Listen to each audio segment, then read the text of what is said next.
Bonjour chers abonnés de Info Libre Info TV, ce magazine hebdomadaire qui émet l'actualité sur l'Afrique, le monde et l'Europe. Aujourd'hui nous parlons essentiellement du président Félix Tshisekedi qui a reçu le roi Abdullah II de Jordanie.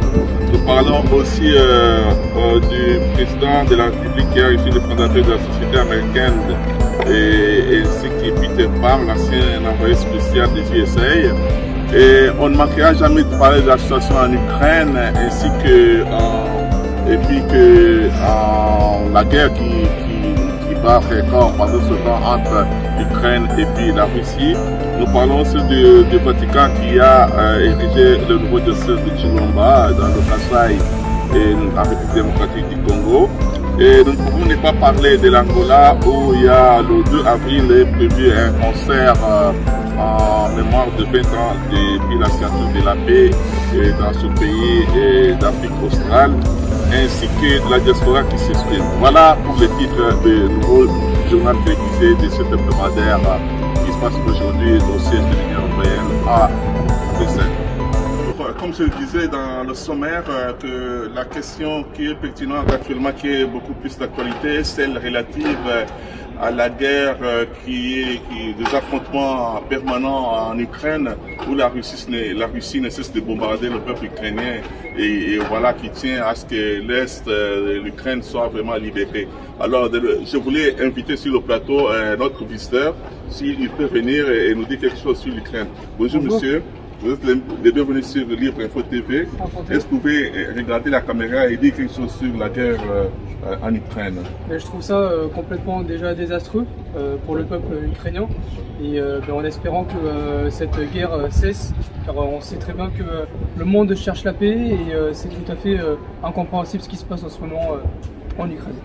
Et par rapport à l'arrivée hier, il y a 3 jours du président des États-Unis, Joe Biden, et il s'est réuni avec ses homologues de Schengen, de l'Union européenne, sur cette guerre. Il y a des sanctions. Vous pensez que ces sanctions sont suffisantes pour que cette guerre prenne fin? Est-ce que ces sanctions sont suffisantes? Je ne sais pas, mais en tout cas, j'espère qu'elles ne seront pas de l'ordre nucléaire et notamment qu'elles n'utiliseront pas tout ce qui est armes. Mais je pense qu'au niveau plutôt sociaux, au niveau de l'Internet, plutôt combattre de ce type-là, je pense que ce serait une bonne solution pour permettre à la Russie d'arrêter la guerre. Et qu'est-ce que vous proposez? Quelle est votre proposition? Qu'est-ce que vous dites au peuple russe? Qu'est-ce que vous dites au peuple européen qui vous suit en ce moment? Mais pour moi, je leur dirais tout simplement, même si c'est compliqué de parler, d'entendre ce que dit le peuple européen, notamment tous les pays internationaux qui disent qu'il faudrait en fait arrêter la guerre, que l'objectif c'est de tous s'entendre et tout simplement... Par le dialogue, les négociations. Exactement. Vraiment être communicatif et puis... Ok, merci voilà. Beaucoup, merci d'être venu. Merci. Et au revoir. Alors, pour suivre notre journal, je disais que le président Félix Tshisekedi a reçu le roi Abdullah II de la Jordanie. Et à cette occasion, le souverain jordanien a convié à ce mini-sommet des invités des marques venant d'Afrique. Il faut noter qu'à part le président Félix Tshisekedi de la RDC, Paul Kagame du Rwanda, Philippe Nyusi du Mozambique, ainsi que le premier ministre tanzanien Kassim Majaliwa étaient présents à Akaba, qui est cette ville, cité balnéaire de la Jordanie. Et il est à noter encore que le président Tshisekedi avait reçu à la sede de l'ONU le docteur Peter Pham, qui est l'envoyé spécial, et il est arrivé là avec donc conduisant une forte délégation des hommes d'affaires américains destinés à investir en République démocratique du Congo. Pour suivre le journal, nous se sommes rappelé que le pape François a érigé un nouveau diocèse, j'allais dire en République démocratique du Congo, qui est le diocèse de Chilomba. Ce diocèse est situé dans la province de Lomami, dans le centre-est de la RDC. Et avec le premier évêque nommé à cet effet, c'est Monseigneur, s'il faut l'appeler maintenant, c'est Abbé Emery Sébastien Kendantumba, voilà, qui est actuellement appelé désormais Monseigneur l'évêque. Alors, poursuivant notre émission, pour terminer, qu'il me soit permis de dire qu'il y a eu un match opposant le Congo démocratique au Maroc, le match de blocage, et enfin, le Maroc a pu arracher nul, quoi.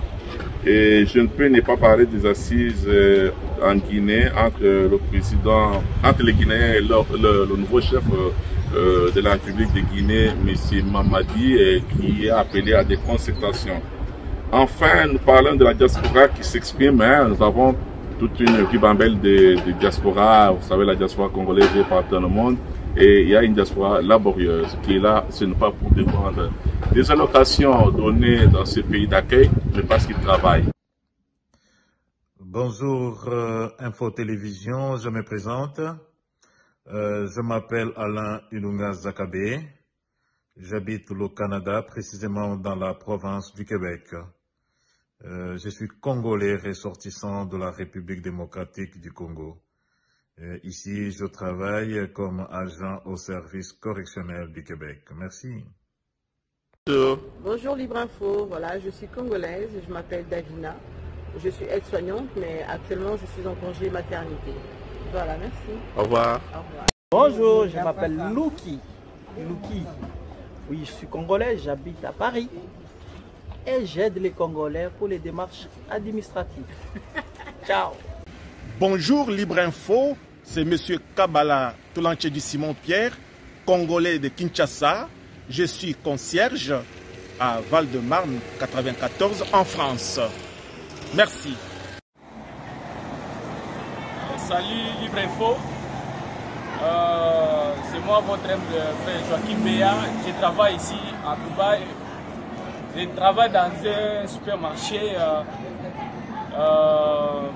Je ne suis pas venu ici pour blaguer ou bien pour jouer. Je suis là pour travailler. Je suis là pour travailler. Ok, merci. Je vous salue Libre Info. Merci beaucoup. Ciao. Moi, c'est Augustin Soulou-Iluna. Je suis congolais d'origine. Et pour le moment, depuis 2016, je vis maintenant en Zambie, précisément à Lusaka, la capitale. Et tout ce que j'ai fait ici, c'est du business. J'ai fait mes business ici à Lusaka. Bonjour, c'est Madame Myriam. Je travaille à Bruxelles. Je suis de Havre, Matourier. Et depuis bientôt 39 ans à peu près, je suis dans le même métier. Je vends les tailles. Vous êtes congolaise? Je suis congolaise et congo-belge maintenant, en vue des années que j'ai passées ici. Oh, voilà. Voilà. Merci beaucoup, madame. Au revoir. Je me nomme Christian Beau. J'habite la France, précisément à Paris. Je suis conseiller financier et je suis spécialisé en montage financier et bancaire.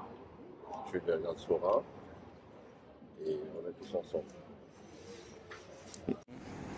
Moté Libre Info, et Zangaï de Konabino Espérant, Nazawa na Dubaï, et Nakia Pambate, Nakia Osam Sala. Voilà, et pour le jour d'aujourd'hui, je vous remercie d'avoir suivi et soyez nombreux de suivre toujours cet hebdomadaire présenté par votre secrétaire Marie-Paul Libre Info TV. Au revoir.